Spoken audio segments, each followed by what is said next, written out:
Gamers Army Grid. Gag. Shut up and game.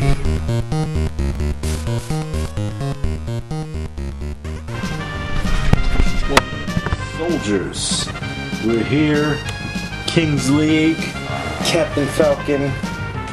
Is he gonna give up? No. No, he's not. No, he's not gonna give up. Yeah. Captain Falcon is in 5th place starting because I started too early. But here we are back at Mute City, the beginning of the Grand Prix Kings League. You guys saw me finish in 1st place in the Queens League. Oh no, I hate this shit. Alright. You saw me come in 1st place in the Queens League, you know, staying in 1st because that's just how Captain Falcon does. And here we are back. Alright. So, what am I going to talk to you guys about now? I really don't know. I'll figure it out as I go. After I finish this Kings League and get all these videos edited and up on Facebook, up on YouTube, send them out on Twitter, you know, shout out to my Twitter friends, to my Twitter family actually. After I get all that done, we'll figure out where we're gonna go next. We could either go into another retro recap and jump into some Castlevania. No, not Castlevania. Jump into some. This is just Mute City too. This is gonna suck. But we're probably gonna jump right into some Ghouls and Ghosts. That's gonna be fun. You guys will get to finally hear me curse at my TV because Ghouls and Ghosts is a game for people. It's like 16-bit. It's like 16-bit Demon Souls. That's the best way to think of this game. It's horrible. Like beating the 1st level takes memorization and an incredible amount of patience. And then it gets even worse as the game goes on. And then the game has like the worst ending ever. Like I'm not even gonna give it away. Those of you who had the pleasure of playing through what's it called? Super Ghouls and Ghosts. You'll know. You'll know exactly what I'm talking about when I'm talking about the ending. It's horrible. It's torture. Like that was back in the day when Capcom was a good company. That actually made me think of my next subject to talk about. Capcom. Oh, Deathwind. Alright. Capcom. Yeah, here's the problem with this track. Like, there actually is wind beating against your cars. So your cars are actually going through forces of wind. And it's really hard to control them. Yeah.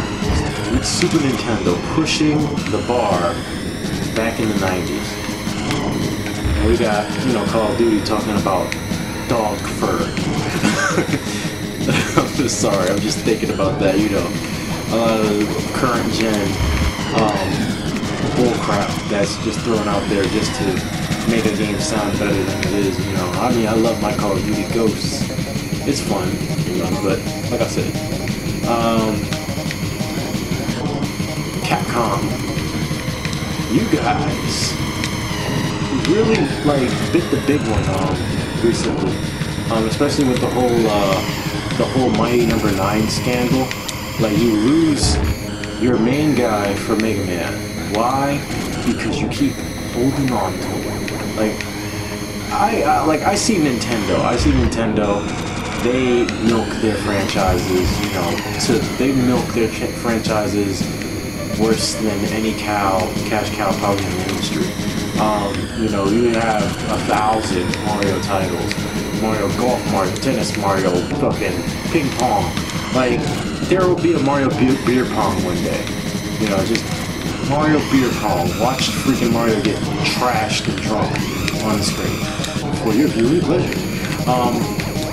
But like I said, they've been milking the shit out of their thing. But here's the thing about Mega Man. Mega Man, people want a new Mega Man. We've been asking for it. Like, gamers have been adamantly asking for a new Mega Man for a while. And then Retro Games came out with a decent looking, not Retro Games, but the developers of Metroid Prime came out with like an amazing looking, that's it, I knew I was gonna die. Came out with an amazing looking, what's called Mega Man FPS. And they said the story was gonna be pretty awesome, like where like X was gonna have to go and kill, Zero because he gets too powerful. And I just thought it would be a pretty cool, dark, you know, look at the Mega Man series. And the trailers looked very promising. And what does Capcom do? They scrap it. They scrap that, and they scrap the Mega Man Legends reboot. You know, it's horrible, like honestly. So then our great creator of all of Mega Man decides to go and create Mighty Number 9. And then Capcom had the balls to come to him and say like, hey, well look, Mighty Number 9 looks really awesome.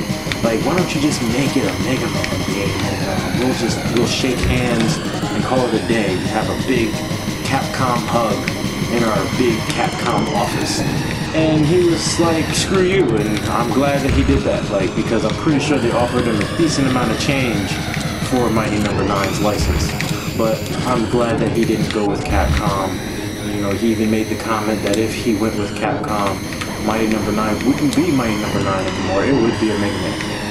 And as much as I want to see another Mega Man game happen, I wouldn't want it to happen after, you know, a Kickstarter. You know, you guys already remember from one of my previous shows, my problem with Kickstarter creators, project creators going corporate after, after getting funded from us, especially the gamers community. You know, we are a tight-knit community built with love. You know, freaking gamers get together and fund multi-million-dollar video games, and without batting an eye. You know, we create Oculus Rift.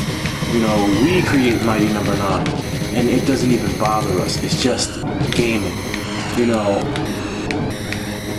whereas, you know, if someone's making a movie, you know, you'll have people asking to be in the credits and crap like that, you know, but gaming is not about that, you know. It's about this passionate, just gaming. That's all I can say, man. Like, it's making me smile just thinking about it. I'm about to lose my race thinking about gaming. I'm about to die. But, so I'm glad that Mighty Number 9 went that way. It looks like I'm not going to win the King Cup, but that's all right. You know, I'm gonna try to win because I'm awesome. But Capcom, man, like the thing is about Nintendo. Even though Nintendo's been milking its franchises, they're actually good at milking their franchises. They make decent games, you know, aside from the other end. I'm not going to mention that anymore. But aside from the other end, Nintendo's been pretty good at milking its franchises. You know, every Mario title, like every exclusive Mario game is gold. Every exclusive Zelda game that's not a spin-off, it's gold. The two recent Donkey Kong installments, Tropical Freeze and DK Returns, gold. They make great games, even though they do milk their franchises. So Capcom, what happened to you? What happened to Resident Evil? Why? Like, Resident Evil 5, I forgave it, because I enjoyed playing it. I was like, you know what? It's not the Resident Evil game I was hoping for. Some beautiful journalists that, you know, were accepting handouts praised the game more than it deserved. But I still had fun with Resident Evil 5. But then Resident Evil 6 came out, and I played that trash heap. And I was like, what the hell am I playing? like the controls were all over the place. The gameplay, it was like, I don't know, were they I don't know if they were trying to be like Uncharted meets zombies meets soldiers meets Gears of War. It was just oh, and meets shit, mother meets Infamous, because we had our guy Adam Wesker's son, you know, who was basically Cole from Infamous, that just threw punches instead of shot. But that game was shit. That game was pure shit.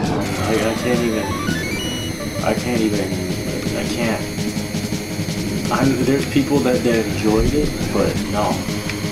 And then, like I said, you know, the Mega Man spin-off games were getting just repetitive and dumb. Like, now we have, you know, our 18th installment of the Street Fighter 4 series. It's like, Capcom, man, like, you guys gotta get your shit together, because, like, I used to love your games. I used to sit with friends and say Capcom is my favorite publisher in gaming, and now I can't say that anymore. So that's the end of my spiel.